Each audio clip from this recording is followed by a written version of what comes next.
Hello, and welcome to another episode of Law and No Order Special Survivors Unit, where we sit down and have some amazing conversations with people about the choices they made with the chances they were given, but ultimately what they are doing to change their story and impact their community. And today, I am honored to sit down with the other half of the Carolina Content Studio duo, Mr. Raphael Parks. And I had to get him on here, okay, because you know, when we spoke with Tiffany Taylor, all she kept talking about was her significant other. So I wanted y'all to know that she was not pretending, okay? He is not an imaginary person. He is here today, and he is going to tell us who Mr. Raphael Parks is. Okay, well, I'm Raphael Parks. AKA Carolina Content Studio producer, AKA Big Homie Ra, founder and CEO of Free Lunch nonprofit organization. And I'm an open book. Tell me what you know. You can roll out the questions. I can give you a bio, pretty much some background about myself. I'm from Orangeburg, South Carolina, by way of North Charleston, South Carolina. My mom's side of the family is from Orangeburg. My father's side of the family is from North Charleston. So I'm like a hybrid. You know, I feel like I like to consider myself Carolina Raw because, you know, the earth is my turf and, you know, Carolina is my home. I feel like I'm good wherever I'm at, upstate, Midlands, low country, I'm there. And I'm the same person no matter where I'm at. Yes, ma'am. Carolina Raw. Yes, ma'am. I love it. Yes, ma'am. I love it. So who gave you that name? Honestly, so I went through a spiritual journey and I wanted to redefine myself. So I took a break from social media, but I wanted to brand myself, with a purpose and being intentional. Right. So for a long time, I went by a nickname that I inherited from my big bro. You know, shout out to my big bro, Big Juice. Everybody know him, Big Energy. I Need You to Win. He also have a nonprofit as well. He's a business mogul. And so, you know, I really learned a lot from him. He was my first mentor, you know what I mean? Like, he was a role model for me. Right. You know, my father wasn't always around. You know, his different battles, you know, didn't allow him to always be in our lives. But my brother intervened because anything my brother went through, he made sure I learned from it. So I didn't have to. So I walked pretty much in his shadow for a while. And so I inherited the name Juice. So a lot of people know me by Juice, and he Big Juice and I'm Little Juice. But then I got to a point where, you know, I need to, you know, get back to my rightful place. Right. And my origin was the name that my parents gave me. And they gave it to me, I feel like, for a reason. Yes. And my name is very strong. It's very profound. For a long time, I went through life. I never found somebody who had the same name as mine, not being my nationality or my ethnicity, excuse me. And so I decided to, you know, play on that, to pretty much just take ownership of who I am. So Raphael, a lot of times, I'm gonna be real with you. So I wanted a nickname growing up because my name didn't sound cool. And when I would say my name in class, when they would call a roll, somebody always would do the Teenage Mutant Ninja Turtles song. Yes. You know, and so I wasn't one who really liked the jokes, you know what I mean? So Juice was cold. Yeah. That's why I liked it. Right. But then I had to get to a point that I realized Raphael name was a lot stronger than Juice, just off the spiritual significance of it, off the meaning of it. So I did research to really, you know, find out who I am truly. Right. So and with doing that, you know, Raphael is one of the archangels, which is the angel of healing. Jehovah Rapha also means God my healer. Yes. So I walk in that. Right. And so I decided to also, you know, just shorten that and go by Ra.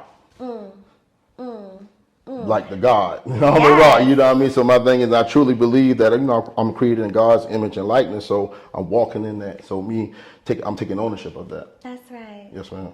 How important is it when you find out what your name truly means to embrace that? Like, what was that journey like for you? Because I can imagine being known as Juice, right? Little Juice for so long. And like you said, Juice is cold. Ain't nobody playing with Juice. At all. Right? They already know, like, what's coming, you know? And yet you look, at first, Raphael was a name to be played with. And it's funny how the enemy tries to deceive you. Pervert your words. Right? Pervert your words when you're younger. Yes, ma'am. Right? To make you believe that because someone else laughed at something because they didn't know the meaning of what your name truly meant. Tricking me out my spot. Tricking you out your spot. Exactly. But when you found out. Yes, ma'am. Back to my rightful place. Right, back to your rightful place. Yes, ma'am. Yes, Wow. ma'am. So that was very much important because honestly, it was a life-changing experience that caused me to reflect on my purpose and why I was placed here and also why God spared my life.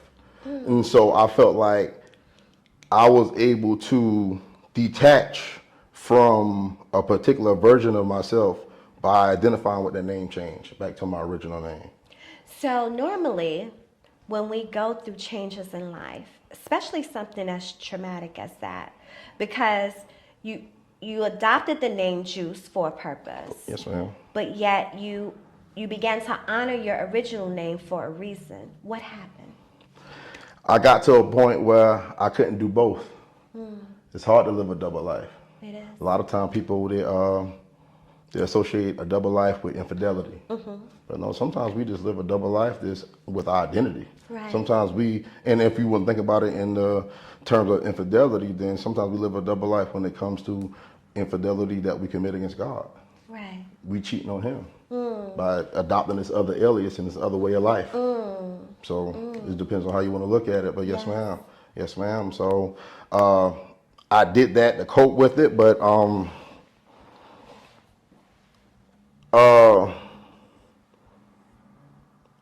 we'll get back to that. We'll get back to that. Yeah, but nevertheless, it was a life-changing experience. It was a life-changing where I knew I had to find out why I was here because I made a vow, I made a promise to God. Yeah. And he spared my life. And he spared my life in such a way where I know I was blessed. I don't want to say lucky. I was blessed. I was blessed because I'm his child and he saw something in me that I feel like he could bring to pass here on earth. Right. And so I take that vow and my word serious. Right. Because I know, pretty much they say, if you don't honor your vows, you don't want to see his wrath. Right. It'll be better for you to never have made that vow than to break that vow because you don't want to suffer the wrath of God. Because see, God never asked you for your vow. That's right. So my thing is, he just like, I feel like I like to say I'm just like him. I don't ask nobody. I don't put no one in a position to lie to me. God don't put us in a position to lie to him. If we do that, we do that by our own will. That's right. Yeah, you know what I mean? So you got to take ownership of that. So, that's something I knew not to play with this as a child. Even before I knew what a vow was, I knew I didn't play with that. Right. Yes, right. ma'am. Yes, ma'am. I tell people all the time, don't offer me no lies. No, at all. You know, like for what? Like you don't have to offer me no lies. Listen, you could just keep your mouth closed. Absolutely. Right? Absolutely. And another thing I hear a lot of young men say all the time, man, I just got to keep it real. If I do this, I won't be keeping it real.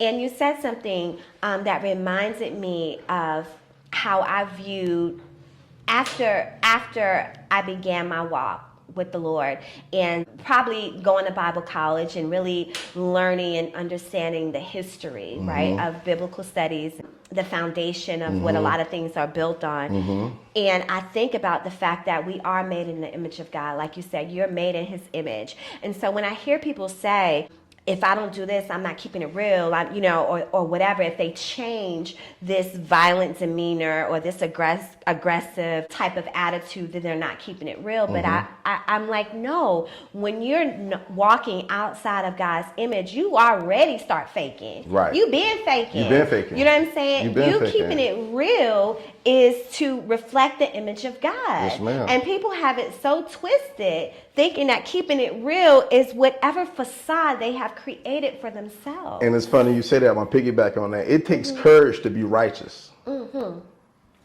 It takes courage to stand alone and do the right thing. Because the average person, by psychology, want to follow the crowd. Yes. So to step aside and do the different thing, it takes courage to step aside and be different.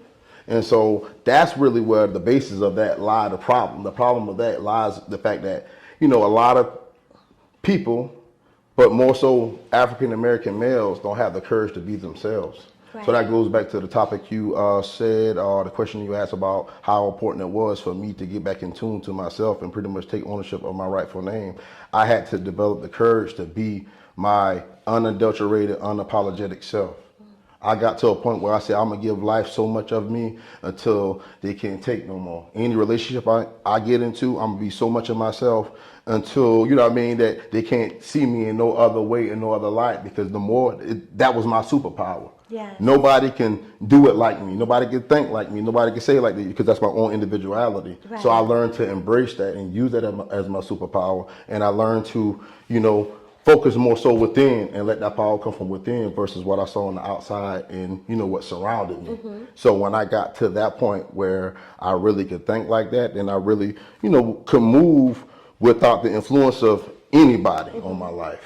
No parents, not mom, not dad, mm-hmm. not brother, not friends, not homies, because I found out pretty much God revealed to me that he needed my undivided attention. So sometimes we don't realize how much we could pay people or, the power we allow people to have on our life by just merely watching them. Yeah. Nothing wrong, because see, that's what God means by I don't idolize. Idolize means to watch them. Right. A lot of people think about is creating a golden calf. Yeah, that's one form of it. Mm-hmm. But idolization is also, you worshiping your favorite rap artist or right. R&B artist. Right. They're human. Mm-hmm. I just had this conversation with my wife earlier. Like, I always pride myself in never to allow somebody to make me feel small. I don't care what their accomplishments are. They put their pants leg on one leg at a time, just like me. That's right. When I went in front of that judge, I told myself that before he put that robe on and they say all rise, he put his pants leg on one leg at a time, just like me. That's right. You know what I mean? And so my thing is like, is me and God against whatever. So I'm betting, I'm betting on that. I ain't even betting on myself. I'm working with a supernatural power at this point. Right. So, that's how I look at it. Like, he mere man, I'm mere man, but I got some help on my side. Right. And so I live by that. Mm. I wake, every breath I take is because of that. Like, if I put it like this, I'm so sold out. If I was to find out that the Bible wasn't true tomorrow, I wouldn't even know what to do with myself. Mm. And I mean it. Mm. Like, that's it. That's my source. Right. This ain't no adoption. Like, this is what I'm here to do. Mm. Nothing against nobody else, but this is what I'm here to do. Right. And so I don't take that lightly. So that helped me with that transition. Mm. Getting back to my rightful place. He gave me the courage to be myself. And then, now I have the power to become an influencer and transform individuals by being myself. Right. And my thing is, nobody can be you like you. Mm. Nobody. So therefore, nobody can do it like you. Nobody can do it better. Nobody. So when you talk about getting into your rightful place, right, and transforming your life, and I can only imagine where you're from, right? Yes, from ma'am. the hood, from the people that North you were Charleston, around. 10 Mile North Hill, Charleston, 10 Mile Hill. I mean, I'm just thinking about Orangeburg, all the Whitaker hood ratchets, Parkway. down. I'm seeing it's active. blocks and trap houses and guns blazing. It get active. How? It used to get active. Yeah. How? Past tense. Like how? How were you able to pull yourself away from that? Like what? Like it had to be something's missing here, Raphael. I think you're holding back on me. I'm holding back. Okay, you're holding back on me, Raphael. I'm gonna give you some. I need to connect So here we go. this. What was my escape out the hood? Yes. All right, my escape out the hood was my intelligence. Okay. My knack for math. I always excelled in the world of academia. That came easy. But a lot of times when I grew up, I really couldn't embrace it because I had to go outside.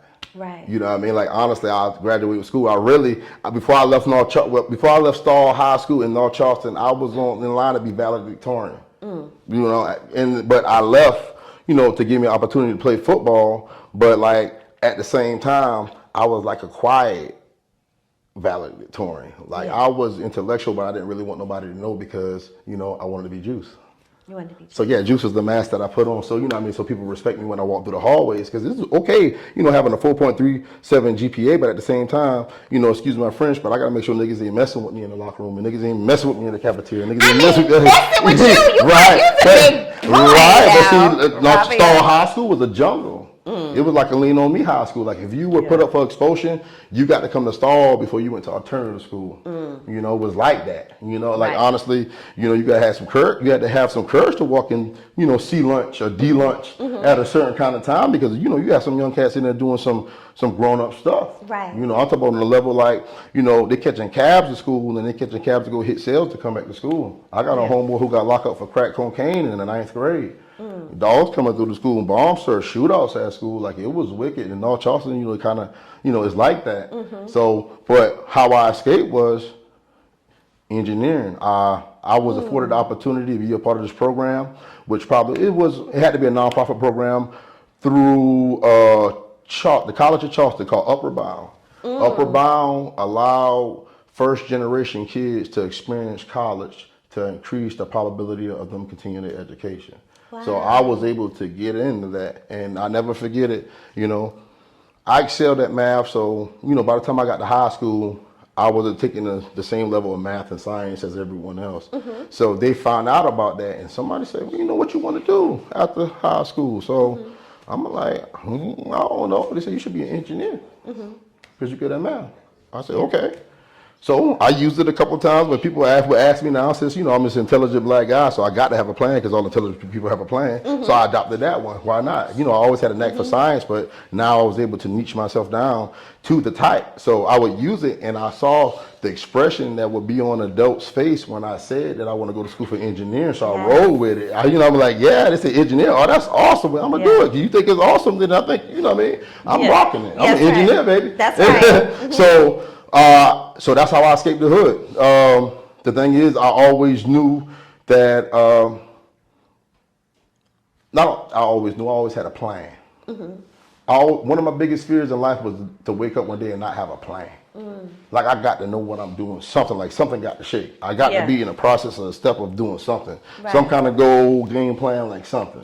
You know what I mean? Either, you know, whether it's to get some temporary money, you know, or establish myself, you know, for longevity, I need a plan. And so college became my plan. You know, it was, I want to say it was a controlled environment and like a risk-free plan.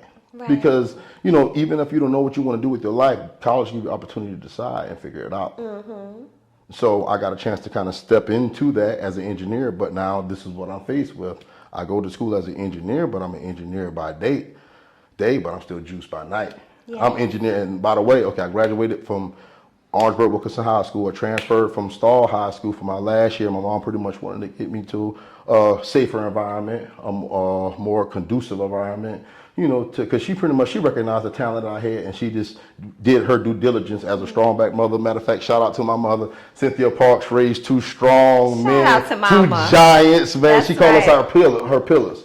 She said we're her support system, in which we definitely are. I always took that protector role of my mom at an early age. I can remember as far back in being in elementary school where my mom was a very beautiful woman, so I didn't like her coming to school because I didn't like the little snickering and comments guys would make. You know what I mean? So at that point, I knew I was like, well, you know what? I don't really play about my mama. So, but as long as I knew, I never played about my mama. And the same thing, she don't play about us. That's right. Small lady, but got two behemoth of boys, you know what I mean? So she pretty much called us her support system, her pillars, but she raised a single black strong mother, and you know she did everything she could, and she made all the necessary decisions and sacrifices to ensure that we had a future. You know, outside of the hood, you know, even though we walked out the door, we were surrounded by vices and wickedness. You know, she made sure she shielded us and protected us and put us in a safe environment and provide that nurturement that we could, you know, fly for ourselves when it was time. And so, so what I did was she transferred me to Orangeburg in an effort to preserve me, and I applied to Clemson University. Got in, so I got my mechanical engineering degree from Clemson University. I also got my master's in business administration from Stray University. I've worked in corporate America several years for Honda out there in Timminsville. I also worked in the medical device field for some time. I also have some background in the paper mill industry. So in all these capacities, I worked in the mechanical engineering role, or the test engineer role, or the process engineering role. But academics saved me. That was my savior. I was good at it, and I like, impressing people. So that was where I could impress them because, with me, I was definitely the epitome of you can't judge a book by its cover. Right. And I always tell them, I say, man, I love the element of surprise. Yes. Like I would hang in the hallways late because I didn't want people to see me going to honors classes. Because see, when I came up, being smart wasn't cool. It is now, you know what I mean? But they call it what, sapiosexual. Sapiosexual. I wish they had that when I was at high school. I thought it was, tutors, you feel me? I had to hide it now. I feel like, honestly, I probably didn't have to hide it, but that was my defense mechanism. That's something that I adopted. Yes. And it worked until it didn't. Because it got to a point where I couldn't be Raphael and Juice. I couldn't be the engineer and the gangster. Right. I couldn't be Raphael. And granted, they even called me Juice and Clemson too. But I couldn't be a mechanical engineer from Monday to Thursday. And then when I come home for the weekend, I'm getting active. Yeah. You know what I mean? It was like, what happened is eventually the rubber met the road. I was living a double life until I couldn't. And pretty much on the 2 months after I graduated from Clemson University, my life changed forever. I caught a charge. I caught a murder charge. 2 months after graduating. Wow. First charge ever. Changed my life forever. But see, that's a whole nother episode for a whole nother day. Because that's but at the same time, no water. Special shooting. We talking about a murder. Special unit. Lord. Because listen, yeah. If God, and I changed my name from Juice too. Okay, my name would be. Yes, I will adopt my original name as well. Yeah. Faced with that. And it's so funny. I would have, and back in that era, you play football and you have some high school coaches that would be on you kind of hard. And, sometimes I feel like they had the opportunity to be mentors, but they didn't. You know what I mean? They could have reached out and put a young brother under their arm and their wing, but they didn't. But this one distinctive coach, I won't drop his name, but he, when he found out that was my nickname, he said, your name Juice, you ain't no killer. So he associated that to me for that, I guess, from the movie Juice. From the movie, that's the first thing I thought about. So, right. And so my thing is, I didn't even know. But so by going with that name, I didn't even know what I was manifesting for myself. You know what I mean? Until it was so funny, I got one of my brother's good friends, he was playing with my bro. After that happened, and I done made it home and I'm awaiting trial, he hit my brother like, hey, Rafi got the juice now. The crazy part about it is like, I'm facing 30 to life, right? But I don't want to hear about that right now. I don't want those Jews. Yeah. Not at this point because he's different. Yeah. It's different. Like once you start going through that process, it's different. Man. Ain't nobody had no parade for me. You know what I mean? Nobody didn't start no GoFundMe for me. You know what I mean? Like nobody wrote no rap song for me. Like I didn't get no stripes. Like I didn't get nobody ain't had no bag for me. They don't tell you about that part. No. They don't tell you about the sacrifices that your parents and your close and your loved ones got to make. They don't tell you nothing about that. Everybody leaves. Yeah, they glorify it. You see what I'm saying? Like I say, a lot of times those rappers, you see them going through these charges, y'all gotta realize they still can't stop. Yeah, anytime I explain them to people on the most fundamental level, like anytime you get arrested, that's just the previous arrest. You still got a court date. That's still, and therefore they're going to decide, how they're going to dispose of your case. You're right. Yeah, a lot of times people don't even realize that's how law works. They under the assumption like they bonded out and they good. I had some little homies like, bro, I don't know a whole lot about cases, but I got one. Yeah. And I know I got a date I'm pending. I know you got one too. Yeah. You know what I mean? So y'all got to start acting like it. That sounds good when you saw somebody bond out, but you on borrowed time, bro. Yeah. I was on bond for 3 years. 3 years and 2 months. On house arrest. 3 years. And I wasn't on no house arrest, and I was just out on bond for 3 years. Yeah. Waiting, just trying to, yeah. And the thing is, imagine that because like you in limbo. So that's high level anxiety. See, a lot of times people don't tell you inside, when you're in county jail, is a lot more anxiety than it is in prison. See, one thing you have with prison, you got your max out there. So you can really get your bid on. You can't get your bid on in county. When you don't know. Because you don't know what the judge about to do to you. You in there sleeping, ear hustling, other people coming back from court, and certain reports make your stomach hurt. You don't want to hear it. All you want to hear is who going home. You don't want to hear about who ain't going home. That's what I mean? You just praying that the judge don't throw the book at you. Yeah, so imagine thinking about that for 3 years, 10 months. You don't know if this is going to be your last birthday. with the family for 30 years or not. Right. Yeah, you think different, you eat different, you breathe different. So let me ask you this. 2 months after you graduate, 2 months. and that night when the situation happened, right after it happened, Hot summer night. what do you want to talk about what happened? Can you talk about what happened? A brief synopsis of what happened? A brief synopsis, yeah. Okay. So pretty much I was put in a position where I had to defend myself. Right. I'm going to take full accountability. Unfortunately, I took matters in my own hands. And so pretty much I was faced with the murder charge of, someone who I didn't know. It was an altercation that got out of control with not even dealing with him, but pretty much him intervening for someone else.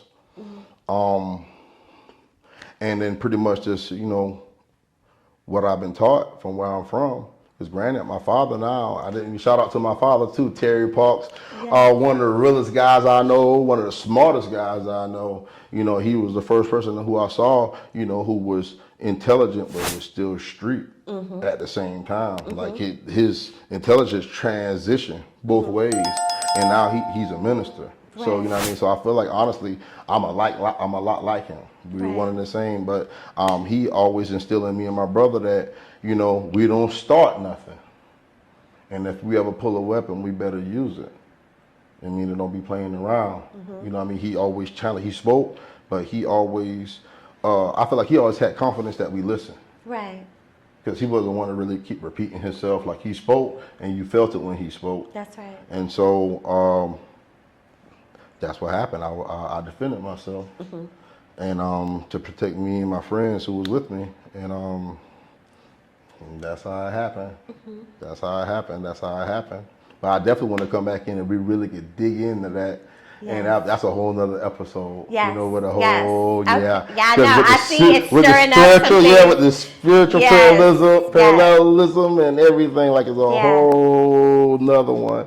If I start talking about that, then we'll never talk about Carolina concrete. All free lunch, you know what I mean? Yes. So I definitely want to get into that. But that's what happened. That was my life-changing experience. And life-changing experience are life-changing. Yeah. They are, but honestly, a lot of times we don't like to look at it, but they usually are misfortunate too. Other than children, changing your life is usually, something happened that alter your life, but it usually is, not favorable. Right. That's why I always say, you really can't change a grown person. Only God can. And if God does it, it's through life-changing experiences. That's why I never wish that on nobody. Right. I never aim to try to change anybody. And I never task God to change nobody for me. Right. Because I know when I ask God to change myself, and I prayed for patience, it came in the form of a test with a murder charge. Wow. Right. And see, that's even more of it. That's what I'm saying. We could go deep. Like, I prayed for patience. Nobody never told me not to pray for patience. Yes. My mama told me I had a short attitude and a fuse, so I didn't want to, be that person. So I prayed for patience. Mama said you get mad too fast, boy. Pray for patience. Yeah. So that's what I did. Yeah. Lo and behold, in 30 days, I had the patience. Of 100 patience men. of Job. Oh, the patience of Job. Yes. For you, don't you slay me. Yeah, like for real, lost everything, like imagine, just graduating from college with a mechanical engineering degree. Imagine being part of a senior design team that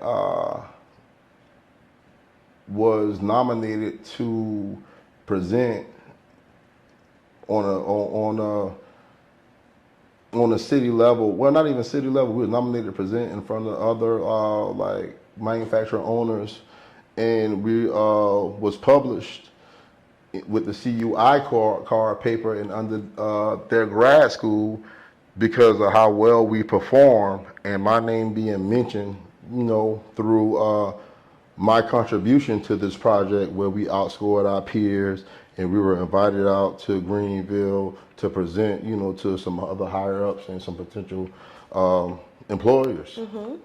And then right underneath it is Clemson University grad faces murder charge.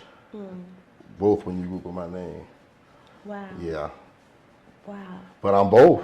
Like, I mean, I had to embrace it. I had, I had to take the full accountability. That's the only way I could really see the silver lining and really understand my purpose. Therefore, but even through that misfortune, I was afforded to know my purpose. That's one Right. thing. If I made it through the test, it's almost like, but God gave me the blueprint of my purpose. That's right. You know, so that's why, it was important to find the good. And I know it's hard to find good in misfortune and loss. But if you can, that's the story, beauty for ashes. That's Silver right. lining, I feel like I'm the epitome of that. Yes. I dug deep. Yes. I dug deep, but what it did, it elevated me spiritually. I depended on God like I never did before. I felt like I got to a point where I was fasting and praying, man. If you didn't watch it, I almost could have walked on water. You know what I mean? But it take that supernatural faith when you're Right. facing something bigger than yourself. Right. Like right now, nobody could have helped me with that. My GPA couldn't, take that judge, cause that judge to overthrow my case and throw my case out. He didn't care about that. But the thing is like, I embrace all my walks of life because I feel like I learned from all of it. I had college professors. I'm a black male. White college professors taking the stand. Character witness. You can't make that up. Right. I had guidance counselors speaking on my behalf, Yeah. calling me the gentle giant. Because my thing is, I'm not an irrational man. I'm very practical and I'm calculated. I think about what I do. You see what I'm saying? But at the same time, I have no malice in my heart. So much so to that night, I prayed for the victim before I prayed for myself. That's one of the reasons why I know God scared me, because I vowed my life that night. And So what was the outcome? So talk about the outcome of the entire Of your case, how the case. space up. Of your case. All right. I was on house arrest for 3 years and 10 months, and then what happened was, it was a technicality in the case, and it was an opportunity for them to put a plea bargain on the table. And you know how the good old U.S. judicial system, 85%, I think, don't quote me on that, but it's normally resolved in plea bargain. That's the game. Yeah. And so what that was is they lost the toxicology report, and they put a deal on the table for 5 years underneath, and basically I would plead down to voluntary manslaughter. And so what I did, I pretty much did my research prior to that. I knew what charges carry what weight here in the state of South Carolina. I knew the difference between violent and non-violent. I knew one was 85%. I know one of them was 50% when you get good time. I knew I would have been eligible for parole, doing a quarter of my time with underneath non-violent, and then a third of my time it was violent. So I'm gonna be real with you. I'm the type of man that my case really, I develop a resolve. I got to a point where I had to move fear out the way. There was no more fear. It's all faith now. You know what I mean? So at this point, I pretty much had to accept whatever was coming. Right. I had to weigh out the outcomes. So I did my research. I didn't, my lawyer was doing anything, but I had to still be informed for myself. I couldn't walk into any, situation blindly when somebody making, decisions for my life, and I'm not weighing in on it at all. And so I rebutted the offer of 5 years violent and see if they could do it non-violent. Reason being that I already did my research too. I was gonna try to get some time served in that but what they did was they gave me non-violent, but a minimum of 5 years because they wanted the 5 years to stick. And then honestly, it took everything for me not to take it to trial. Like I argued with my attorney, I argued with my parents. My pastor was there with spiritual support. They pleaded with me, they cried with me because I felt like my attorney was like, she hated to see things not go my way. But my thing is, my faith was so big, and you told me, they had a strong case, but at one time you told me too, it was 50-50. So like I told her, I said, well, if my 50 equal their 50, that means if they case strong, so is ours. And my thing is, to me, I'm really was a no guts, no glory. But I had to think about who else was involved, my parents. I had a chance to take, pretty much to bring resolution to this. I had a chance to, bring closure, and also to, like the wise saying, one bird in the hand is worth two in the bush. You know, sometimes, and then when I got back there talking to OGs who don't really been down, you know, they pretty much put me on game, and it was like, boy, you better take that and run, because they really could have, you know, rocked me and threw the book at me for the rest of my life. Because while I was going through my process, I watched people come in with similar cases, and I'm talking about 30 or better, guarantee. Yes. You know, a lot of people didn't really even believe me when I explained it to them, but it was such a complicated case because I had to plea out because the state of South Carolina didn't really have a self-defense law at the time, you know, the Stand Your Ground Act. You know, this was during the time where the Trayvon Martin case was big. Trayvon Martin case was a heavy case for my case because it was so new here in the state of South Carolina, they had to use reference law. You know, nobody felt comfortable really using the Castle Doctrine, because what it was is under the Castle Doctrine is the Stand Your Ground Act. So prior to, I think my attorney said I just made it maybe by some months when they granted and instituted the Castle Doctrine, which protects you, your house. So the Castle Doctrine is a self-defense law that protects you and allow you to protect your house and everybody inside of it. They eventually expanded that to your vehicle. Okay. So my case took place in my vehicle. So if I even would have caught my case maybe a couple of years prior to, it was no law to protect me. At one period of time in South Carolina, it was no self-defense. It was just, you know, first degree, second degree, third degree murder. Or really first degree, second degree. Or premeditated, non-premeditated, voluntary, non-voluntary, that kind of case. Pretty much it was either murder, manslaughter, or involuntary manslaughter. Right. You know what I mean? And so what happened was, you know, like I always like to tell her, in life you got to realize a gain is a gain.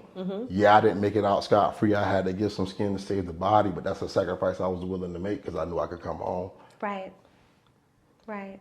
You know, sometimes you got to make the intelligent decision. And so did I want to go to prison? Nah. You know, but my thing is, you know, at least I knew it was a finite date. I had a max out date. Right. So I got rid of that dash. You know what I mean? I could work with this. And so honestly, I went back there. Was back there for 7 months. First time up for parole, got it. Yeah. Got it.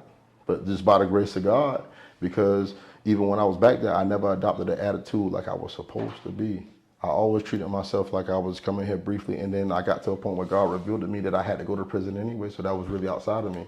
Granted, that was a part of the process that I didn't want, but it was necessary. Because I learned necessary things when I was back there. Yes. So much so when I got back there, I had deja vu because I seen myself being back there in a dream before I got back Yes.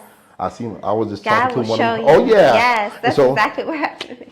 Like anybody who did time, they know what that fence means for rec time. If you know, had a dream when I was walking down a chain link fence.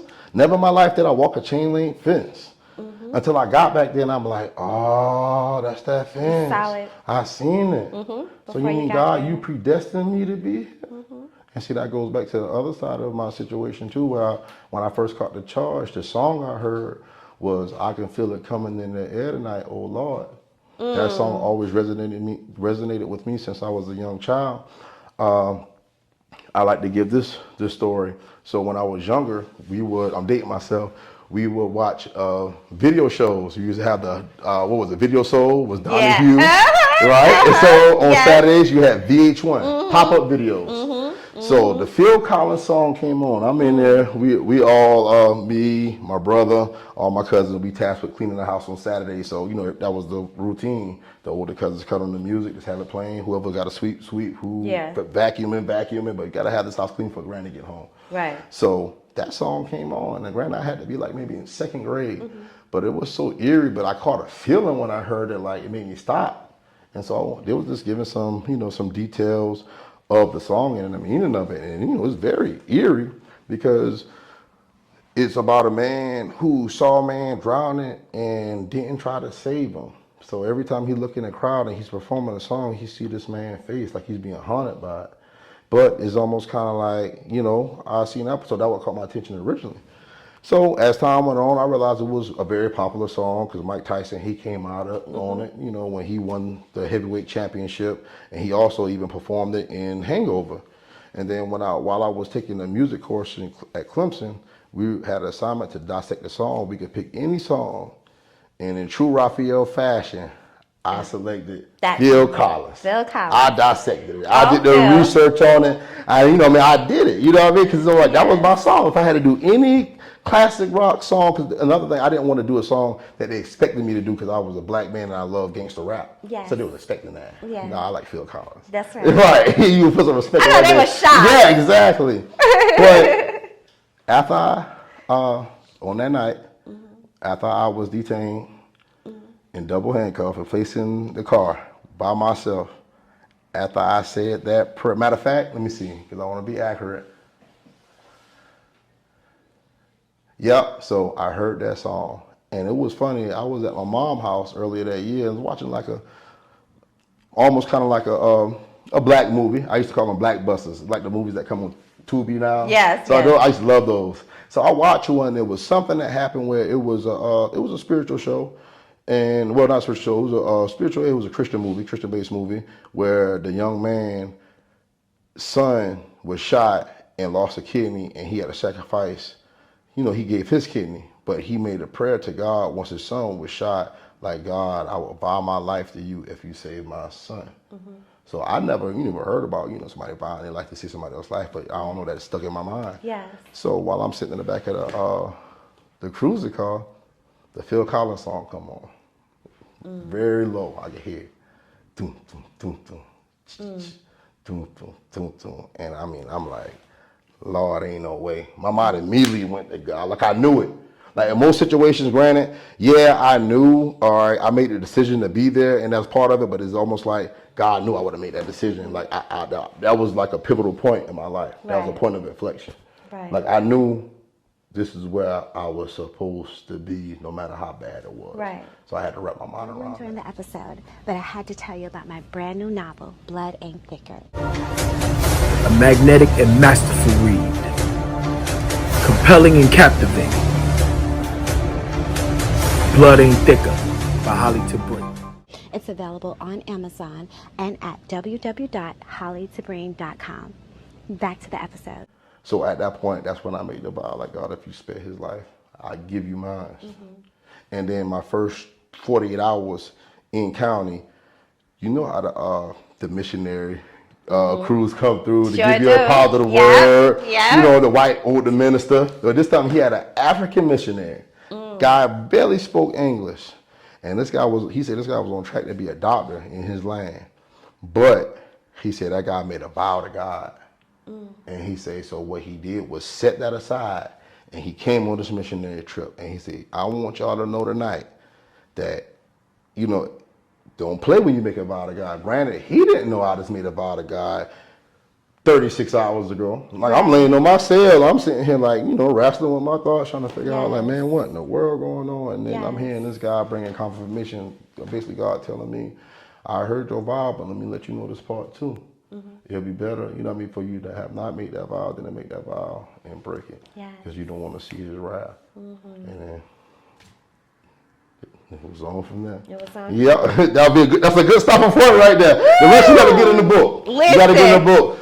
Listen. In the Air Tonight is the name of the book. What is it called? In the Air Tonight. In the Air Tonight. That's your book? That's my book. That's the title. I already wrote the title for it You wrote the already. title Yeah, I already had the title. Yep, I'm already formatting and everything. So the book is in motion. Oh, it's emotion. It's emotion. It's honestly, I was been supposed to do it, but I had to make sure I was in the right mental space. Got it. I want to write it from a place of victory, not a place of struggle. Yes. I don't want to highlight the struggle. I don't want to highlight the misfortune. I don't want to highlight the bad decisions. I want to highlight the glory of God. That's right. So I want to make sure I'm in a place where, that resonates and people, they are inspired by it. Right. My thing is, I'm not embracing it because I never was one to embrace my charge because I didn't feel like it made me. It was the courage to get through it to me that required the strength. Right. It didn't require no strength to make it an act.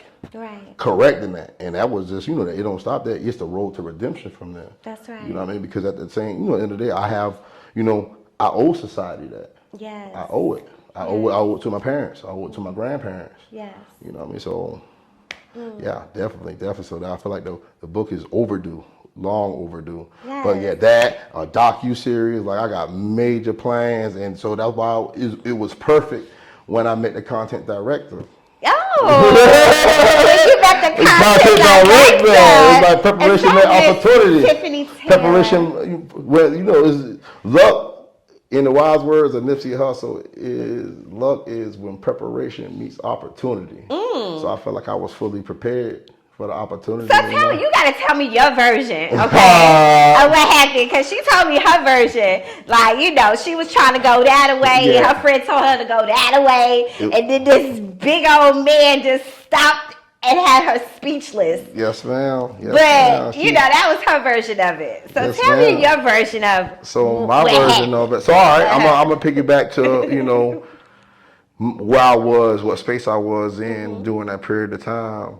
I recently heard an album by Pastor Mike, and he had a track talking about it was an album catered to the singles for the single ministry, and he was just talking about the importance of when the period when you single, that waiting period, is important to prepare yourself. And then also I like to use the laws of attraction, saying that you want to make sure you attract pretty much what you're putting out.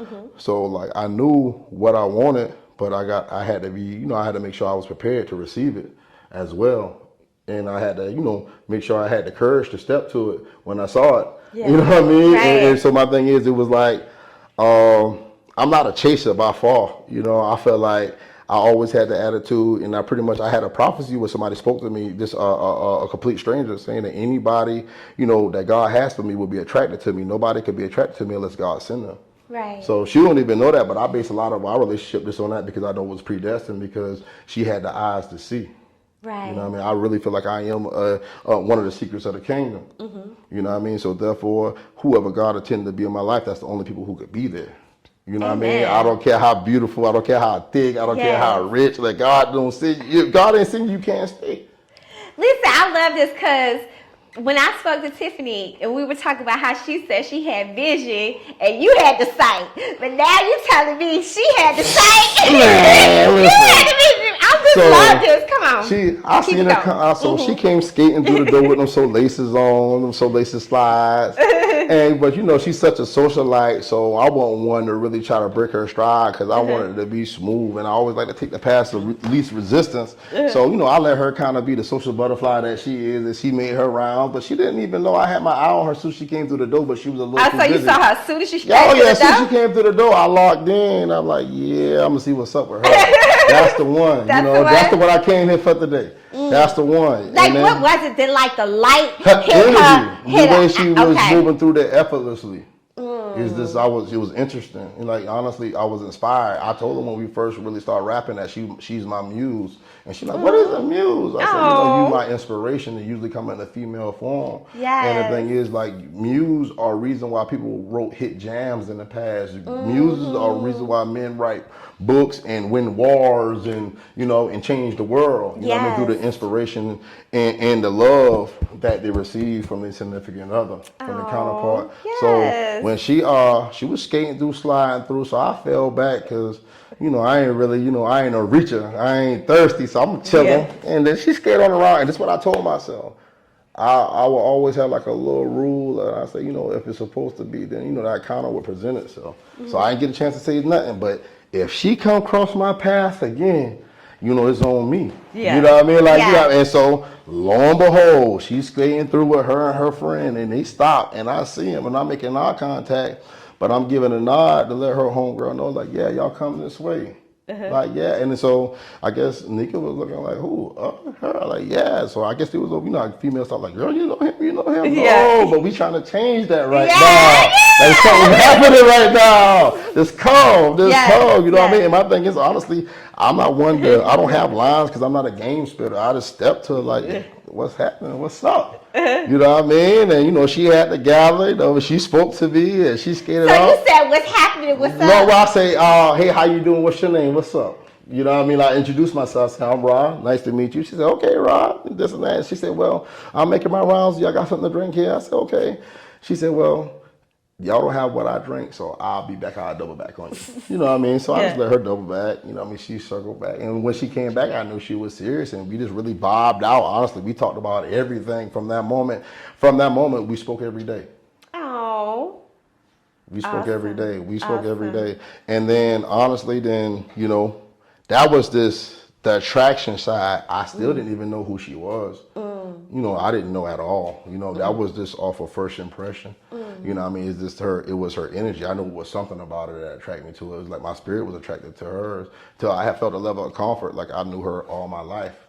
Till like, you know, we went to room service and, you know, she was sitting on my lap and feeding me egg rolls and I didn't even care. And you know, that was trust because COVID was going on. I didn't even care. I was, you know, her hands and everything. You was COVID in your I home. was, You didn't care. I didn't care. It was worth it. That's I was right. diving in. You was know what I mean? I diving was in, diving in. I was living life. You know what I mean? But the thing is, you know, I felt like it was needed because as I grew to know her, I realized a lot of her strengths was my weaknesses. And then also to really, you know, when we start really digging in and start building and, you know, exchanging knowledge and exchanging, you know, life experiences, you know, spending time together, taking road trips together, talking the whole way there and back. Yeah. You know, I got a chance to let her know a lot about me and she got an opportunity to let her, you know, a lot about her. And, you know, I really, I was inspired by her, not only that, and I had a lot of respect for her. Yes. You know, just as a human being, not just being a female, but just as a human being. Like she's a strong woman. Yes. Very strong and resilient and brilliant. You know what I mean? And the thing is, she got a lot of energy. So, you know, it take a, you know what I mean? You gotta be able to step to it. That's you know what I mean? right. Yeah, but she got a lot of energy. Right. You know what I mean? But I felt like I was prepared, you know, doing the, you know, my spiritual journey when the pandemic first happened. I started really building my knowledge, reading books, you know, self-help books, wealth books, you know, and one of the books that I read, I felt like that really gave me a lot of insight to this life as a man is Ways of a Superior Man. That's a particular novel that I read, and what really it's by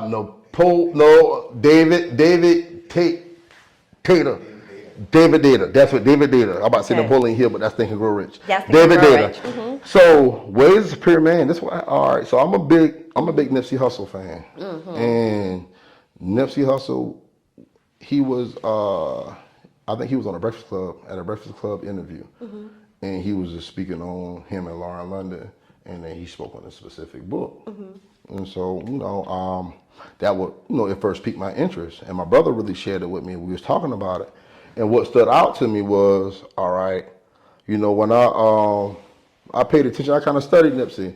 And Nipsey was a strong guy. Not only that, he was a strong rapper, but I look at it in the capacity of a man and a man's insecurity. And I like to use this example all the time. He was a West Coast rapper that was on a rise, but he didn't quite make the platform. But he became the significant other and the baby father of a best rapper alive. So a lot of times, you know, men, ego, you know, we place a lot of our worth and value in material things, you know. So he wasn't even at the top of the rap game, but he still stepped to this chick and she saw something in him, you know, that allowed her to feel comfortable and worthy to be with. And honestly, I felt like that book in some way helped keep him grounded, where he didn't even feel the need to compare himself to Wayne. Right. Because I watch, you know, cats lose their cool when they can't handle, you know, their girl or their significant ex being, you know, maybe a club owner or maybe somebody, you know, who's affluent or somebody successful, because they feel like, you know, they become insecure because they can't live up to what she once had. Right. It's almost like he never was faced with that. Right. And that book is why. Because it teaches you about your energy, your source. That's how you could walk in a room. That's how he could go to the Rockefeller brunch and he could he could pretty much captivate the room off his energy, and is not the richest by far, not the tallest. Right. You know, it don't have nothing to do with your physical anatomy. You know what I mean? Not even, you don't even have to be the most attractive. You just have to be your core self. That's right. If you be your core self, and it's talking about, you know, Ways of a Superior Man teaches a man, like, and the thing is a decision. You don't have to be a superior man because you don't have to be an alpha male. Right. You could be a better male. That's the easy route. But being a superior man is just about really just taking full accountability of your life. Like, ain't nobody coming to bring you nothing. Nobody coming. There's no saviors. Right. Nobody coming to save the day. You That's know what I mean? right. Like, you got to better yourself. You got to be present. You got to live at your edge. Whatever you feel like you was placed on this earth to do, you got to do that. If you don't, it's going to show that. It's going to show over time. Yes. You know, you can't live in this shell. You got to dig down to your core shell. You got, you know what I mean? And some of that, you know, you got to realize some of your desires that you have is based on that shell that's in you. You know, you got to go through those phases. I know I had phases. I had an engineering phase. You know, I done had a street gangster phase. Yes. I had a hustling phase. You know what I mean? It's different phases. But the thing is, when you get down to the center of it, that's your core. You know, and that's when you pretty much you dissolve in love. That's when you develop that resolve when you're no longer afraid of death. You know, that's when you know, unapologetically yourself. That's right. And so that's when I learned to embody that. But I felt like it wasn't until I did that. It wasn't until I did that I felt like I could step to somebody like her. Right. You know what I mean? Right. Because she's a strong woman. And if you don't have, you know, if you don't gather your loins, you don't have yours together, you know, you could be intimidated by her. Right. And I can see that, you know, but my thing is I had to be confident and true in myself. I had to be stern and solid, like she's energy. She's pure energy. Right. You know what I mean? So my thing is I got to be, you know, solid as a rock and stern and keep that vision. That's you know what I mean? right. Because my thing is energy without vision, you know, is like wasted kinetic energy, like it's wasted motion. Right. You know what I mean? You need direction. You'll be running in a circle.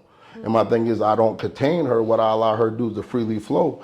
But when we come together, I feel like it's a blessing because, you know, we create in God's image and likeness, and that's when we resemble him the most. That's And right. so I think, you know, and that's where, you know, a lot of our synergy and synchronization and compatibility, it dwells really on the spiritual level. It was like, you know, my spirit, you know, and her spirit was attracted to each Yes. other. Yes. Like she saw me because she had the eyes to see. My heart saw her as soon as she came through the door. I didn't know why. I didn't know her. I'd never seen her before a day in my life. But I felt like I did. You know, who knows? It was kindred spirits. You know, the spirit know the spirit. You know what I mean? I can't argue with that. But then once we, you know, connected, it was like we known each other forever. Like right now, people to this day argue and can't believe that we weren't married for 10 years. Yeah. There's immediately go to that. Yeah. And also that's why I know a reason too is because we in business together, so people can't foresee that. And I know it can be trying sometimes, but God revealed this to me, and I shared it with her. I said, "Man, baby, if we can have a business together, then you know, if you can't run a business together, you can't run a marriage together." Right. You Not know, just business. yeah, exactly. Marriage is a But people don't like to talk business. about that. Yes. Aside from the romance and the honeymoon and the lovely marriage is dinners a and having business. fun and getting lit, it's a business. Yes. It's a partnership. It's a partnership. It's a binding contract. Yeah. You know what I mean? That's, you know, upheld in court. So, you know, I feel like, and so much so too, is almost like Carolina Content Studio was given to us like a child. Like we, you know, we go at it like that. Like we feel responsible for it, you know? And what it does is even sometimes if we have agreement, her hustle and my hustle not going to allow anything to get in the way of what business got to be. Right. Especially when this business is, we feel like God stamped it. You see what I'm saying? So we almost hold it to a high regard, and so therefore that's the standard that we know we live up to. Right. And I felt like what happened was when the opportunity came for us to do this together, it was preparation met opportunity because she was a hustler long before I came along. You know, Right. my thing is I got a chance to join forces with her. You know what I mean? Yeah. With a boss, like, That's you know, right. let's do it. They talk about That's power right. couples. Surely this is it. Yes. You know what I mean? Because I know what I bring to the table. I can't wait to show you, and you can't wait to show me. So man, we going, you know what I mean? They say when we were moving by ourselves, but we are forced when we together. That's right. And that's how it was, man. And so, you know, we get the brainstorming, get the manifesting, and, you know, pretty much Carolina Content Studio came from. It was a time where, you know, opportunity met preparation, where it was an opportunity to pivot. You know, like she have her online shoe store, her boutique, but she, you know, already had a boutique store in the mall. She'd been a retail manager 15 to 20 years, I like to say, with a 30 years. Yeah. You know, my baby a vet. She a vet of the game, dog. Yes. Vet of the game. Matter of fact, shout out to Tiffany Teller. That's right. That's my baby. That's my queen. The Yes. content, Carolina Content Missus. That's you know, right. the number one lady in my life. But when I met her, man, is like, you know, she already had the energy. She'll go get it. And plus, she from the city, so it's almost kind of like, That's right. you know, I'm a country boy, so That's I'm right. like, well, you know what? Like, I got to live up to it. Like, you know, she ain't, I mean, I'm going to pull my weight. Let's That's go. right. I want to go get it too. You know what I mean? We That's can do it right. together. And so she was just thinking like, well, baby, you know, what can we do? What can we do? So I'm going to tell you, I felt like I study her and I watch her so much, so I easily know her strengths. And, you know, I watch, I said, well, you know what? You got a passion for this content. Yes. And then you talking about a selfie studio. I'm like, man, baby, you know, we can do this content, we can create a content studio. I had some good friends of ours who opened up one in Atlanta. And then she was like, well, it was an opportunity where, everything was transitioned to e-commerce. The destination location really wasn't as important like as it used to be.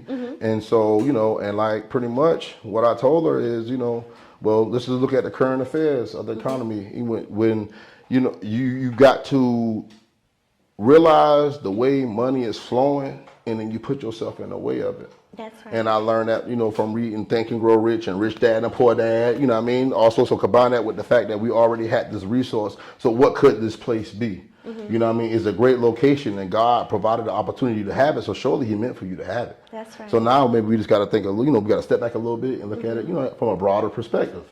So you gave us a whole lot, okay? And what I kept hearing, and just thinking about when I spoke with Tiffany Taylor and interviewed her and listening to your story, one common thing is numbers. When I hear certain numbers, I'm like, it just resonates with me, right? Sevens was a thing with Tiffany and with you, right? 17, the 7 months that you did off of your 5 years. Yes, the ma'am. 5 is grace. 5 means grace. And then 7 is that perfection, the perfection. right?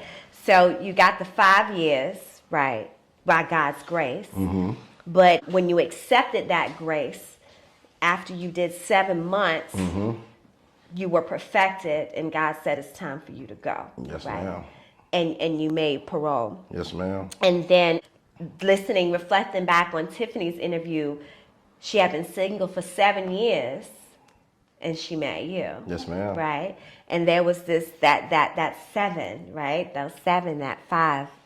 I just like to put pieces together. Yes, and I'm thinking about your story and thinking about her. I'm like, wow, there was this connection way before you even knew each other, right? Yes, that y'all were dealing with these things separately. We were. And then God brought y'all together. Right. And it was this perfect harmony, It right? was. These energies that were already working, you know what I'm saying, timing, separately. same wavelength, dealing with the same type of numbers. Absolutely. You know what I mean? Yes, and even though different crises, yes, ma'am. but when y'all came together, it just like worked perfectly. Just from hearing your story and understanding your nonprofit organization, Free Lunch, right? Ma'am. It's called Free Lunch. From my understanding, of course, you're going to expound on it a lot more. It is to combat gun violence. That's part of the initiative. Yes, ma'am. Combating gun violence.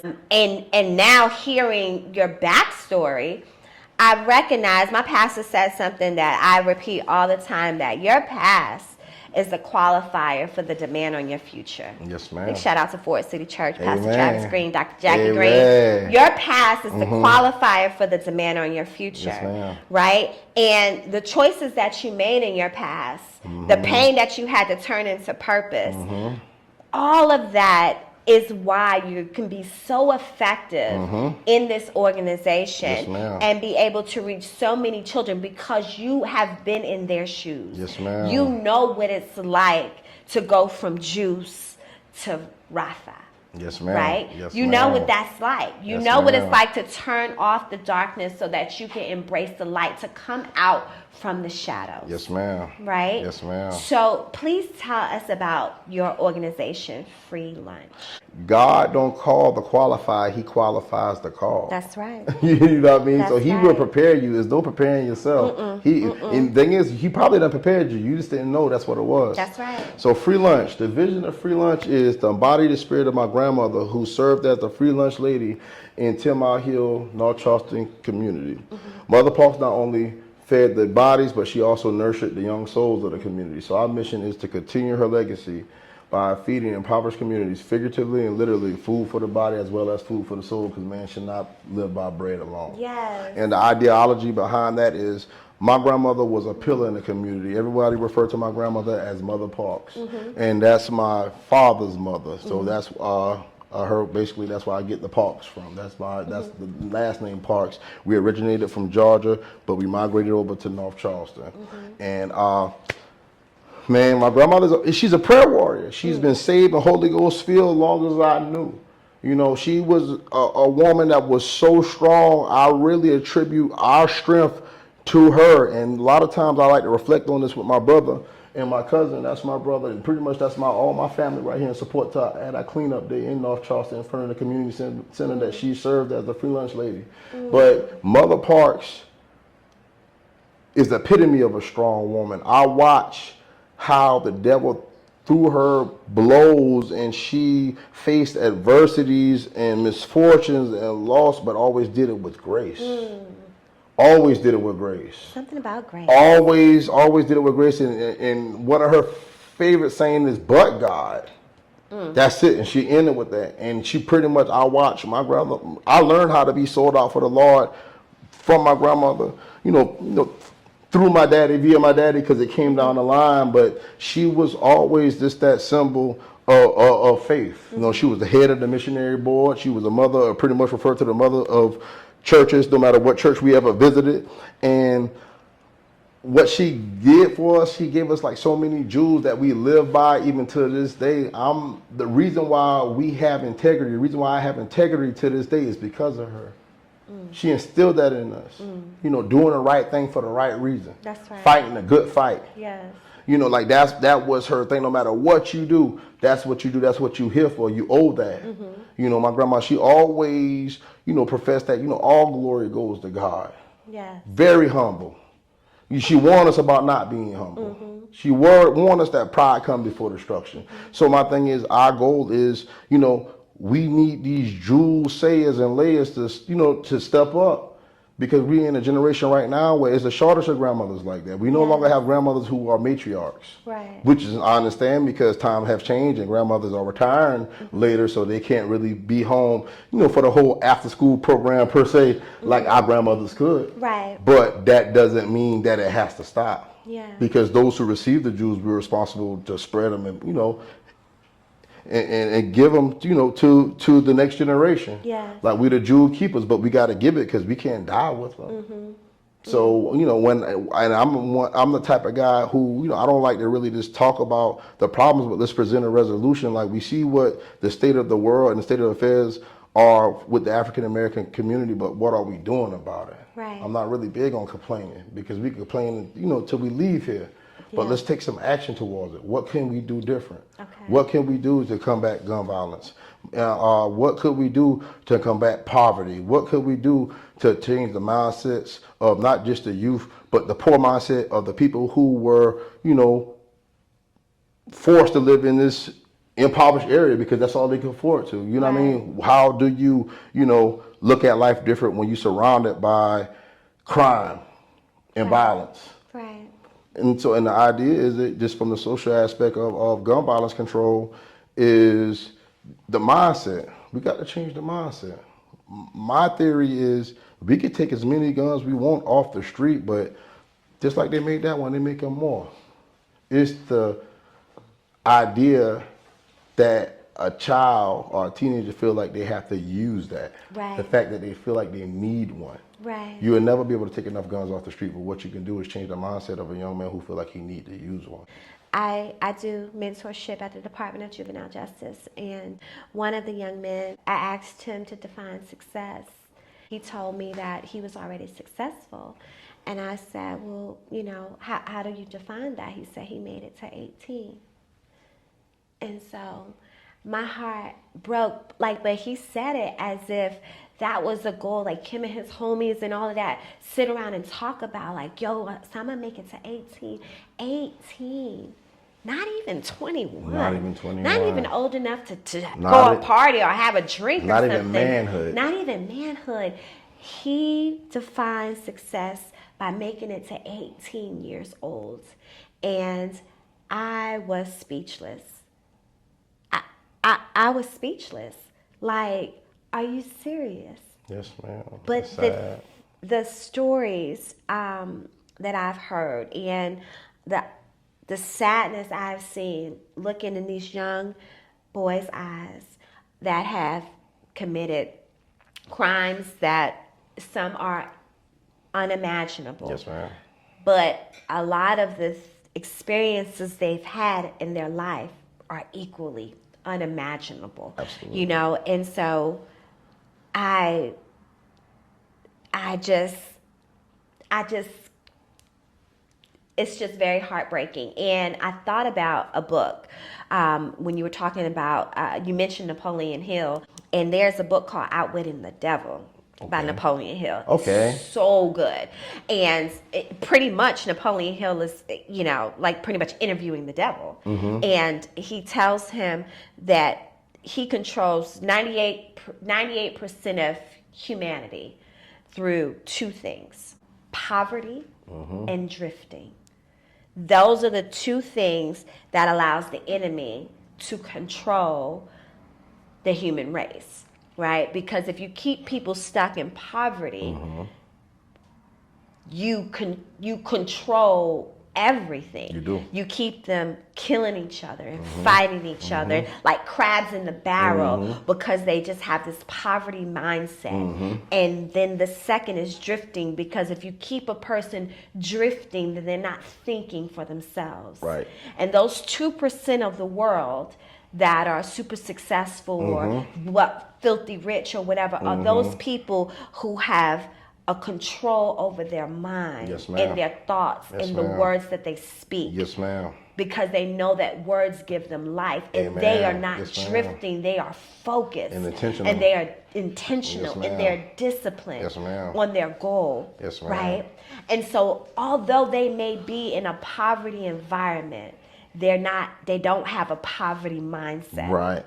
So when you talk about one of the biggest ways to combat gun violence is mindset. Yes, ma'am. And I was just thinking about, what me, myself, my cousin William, my brother, and Greg have in common, because we were raised like brothers, like four horsemen, and we all are stand-up guys, but we all had super strong mothers, because our fathers, they battle with bouts of addiction, in and out, but it's almost like our mothers were never afforded the opportunity not to have us. Like daddy could, be going through a rough time and he could disappear for a little bit, but mama ain't never left. Never. But the thing is, my mother was the same way.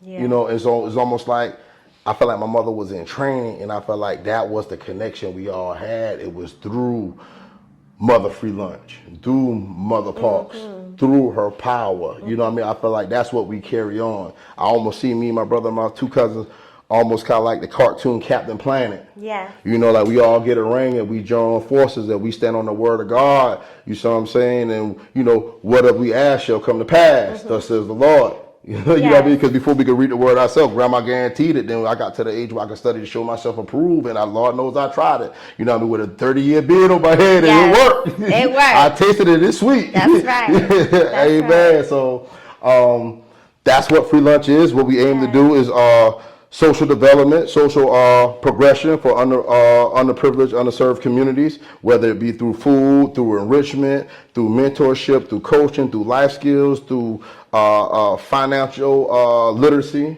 and also through health as well. Right. Because granted, this past summer we did a combine, and one aspect of it was we also made sure we paid attention to the details of the breakfast and the lunch that we provided the boys, because that was important. You know what I mean? And my beautiful queen, she was all over that. She had the boys eating turkey spin wheels on whole grain wheat, and baby girls out there passing out snacks. That's definitely, the family is definitely an army, a unit. We definitely functioned as a unit. But that was a wonderful opportunity for me. And honestly, now is just like, since being with her, man, I've seen like we got a checklist now of things that have come to pass that we sat in a driveway, just chilling, talking, building, chopping it up, and then, it came to pass. Like we spoke it, and it's here now. Like we doing it. Yes. Like, and the thing, and this the most I've experienced this in my life, as far as like saying things and it's happening. Like saying things is happening. So much so till sometimes we laugh and play like, boy, baby, we got to be careful what we say. Cause man, it's like, you say one thing and 2 days later, it's, are you ready? Yeah, you got to be ready. That's right. That's right. And she does a great job at keeping me ready. Yes. Because she always tell me, if you stay ready, you never have to get ready. And that's her being the city girl, she always ready. Always ready. Always stay ready. ready. Wake up we ready. don't play about that. She be ready to go. She wake up, I'm like, baby, I don't even got all the sleep out my eye yet. What you talking about? A checklist of what we got to do today. Yeah. Because it's 8 o'clock somewhere. Yeah, we got to do something, baby. We got to get in the movie. We got to do something. Right. We got to get in the movie. We got to do. That's right. But you know, I'm grateful for it though, because like I say, it was a weakness of mine, and I recognize that. And so like we like the yin to each other yang. That's right. You know, and my thing is, we both have a spirit of servanthood. Like we don't mind serving each other. Yes. Like I don't mind. I take pride in being there for her because I know how strong of an individual she is. So if I'm able to stand in the gap for her, then that makes me strong too. That's right. You know what I mean? The fact that she's strong and she can depend on me, so I got to be strong and she can depend on me. Yes. And the same thing, you know, I know she feels the same way. Like we pretty much, like I tell her, we compliment each other. You know, a lot of times people like to use a compliment as far as the outer appearance, but no, we complimenting each other in the form of completing each other too. You know, both plays on words, they're homonyms, but we do both. A lot of times people like say, you know, we compliment each other looking at our pictures and our reels, but no, we compliment each other spiritually. Right. You know what I mean? Mentally. Right. You know, we make each other complete. That's you know, we right. make each other whole. And so that's why we can really be a force when we're together. Right. Yes, ma'am. Right. Because like, you know, it's no lack. Yes. You know, it's full circle. That's right. Yes, ma'am. Full Yes, circle. ma'am. I love it. I love it. Well, Raphael, you know, I could sit here and talk to you for forever Yes, because ma'am. you is so full of goodness.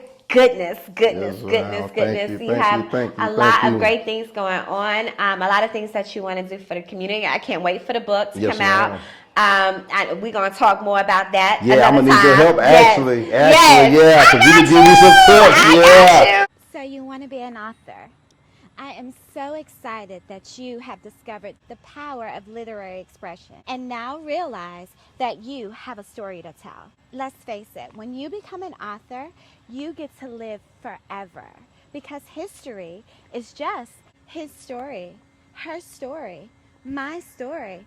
Now it's time to tell your story. And if you need some assistance to get started on an author's journey and getting that started, I have a little GPS packet, amazing information. Click the link in the bio. If you need a little writing inspiration, check out my new novel, Blood Ain't Thicker, available at www.hollytabream.com or on Amazon. I can't wait to read your story. Oh, Yeah, yes, I'm trying to definitely. piggyback. I'm trying to, you know, Definitely trying got to you. learn. Yes, trying to learn. yes, because I'm working on a second one. Okay. I'm working on a second one, but not even part 2 to that one just yet. I got to Okay. put something in between that right quick. Okay. That's in demand. And so, so I'm working on that, and I will be more than happy to assist you. And you know, Tiffany got to get her book out too. Oh, yeah, we're okay? gonna do it together. That'd be this what we're gonna that'd be do. an awesome couple I book I was tour. gonna do see it. what I want to do is a see it. companion book, almost Ooh, like a yes. guide, like a guide to love, but not just for the romantic sense, but you know, just the sacrifice that come with love, and love being the verb form and not just the noun. Yes. And you know, this, you know, how you got to be intentional with it, but you got to be, you know, I learned from Way Superior Man, like, all right, you got to be relentless when it comes to love. Like Yes. you really, they usually refer to the world as a, how I want to say, as a female. You know, feminine. You know what I mean? Same thing with life. So the book of Way Superior Man say pretty much you have to go about your relationship the same way you go about life. Right. You have to penetrate your woman the same way you penetrate this world. Right. You know, even sometimes, you know, where she might not be receiving it, that don't mean you can stop giving it. Right. Like you got to, you know what I That's mean? right. You got to give it. That's you got to right. give it because you can't give up. So, you know, that's how I look at it in life. Like, you know what I mean? If I'm giving up on her, I'm giving up on life. That's and right. I ain't a quitter. That's right. I ain't a quitter. You ain't a quitter. I love it. I love this. And I could stay on this again all night. But, you know, the podcast is called Law and No Order, Special Survivors Unit. So, Raphael Parks, what is law for your life? The Bible. The Bible. The Bible. The Bible first, and then the Bible also commands that I obey the laws of the land. So then, you know, but the Bible. The Bible. The Bible. The Bible's law. The Bible's law. Because you said if they tell you tomorrow, it's a lie. I don't know what to do. You don't know what to do. I don't know what to do. You don't know what to do. I don't know what to do. Because I'm here because by God's grace. That's right. Like I know that. Like I attribute me breathing and being able to sit here as a free man. Yes. Because of the word of God and the promises of God that, you know, I wrote on the tablets of my heart. Right. Like it got to be real. There's Yes. no such thing, like, you know what I mean? It not being real. That's right. But that's just how I sold out I am. Yes. But that's what it took. for me to be here today. Amen. Yes, ma'am. Part 2, Special Survivors Unit. What is your survival mechanism? Now, you can't say the Bible. Okay. We already know that. Okay. That's law. Okay. So that's the foundation. So you said my surviving mechanism. What is your survival mechanism? Silver lining. Recognizing the silver lining. Explain. So if you, the phrase silver lining comes from when you have a cloud that's heavy with rain and it's dark. You give like a grayish hue. And what the silver lining is, sometimes that cloud blocks the sun from shining. But if you look at the very edge of that cloud, you can see like a silverish light coming. That ray of light. That ray of light. So which pretty much lets you know, like, you know, weeping may endure for a night, but joy comes in the morning. But what else comes in the morning? The sun. The sun ray. Stepping out your shadows. All that. This, you know, so my thing is, coping with mechanism is stepping into that light. Whatever it is. Finding that glimpse of hope. Whatever it is. You know, pretty much not being a victim of your circumstances, but, you know, realizing that, you know, it was you made an appointment to be wherever you are. That was just part of your journey. Yes. And it's okay, but what have you learned from it? How can you find a way to embrace this? Because if it was life-changing for you, and it could be life-changing for somebody else. Amen. So if you could find a greater good in any unfortunate situation, that's how you take full control and don't be a victim to any circumstance. Amen. Yes, ma'am. All right. I love it. Thank you so much. Thank you for having me, Miss Holly. Thank you. Yes.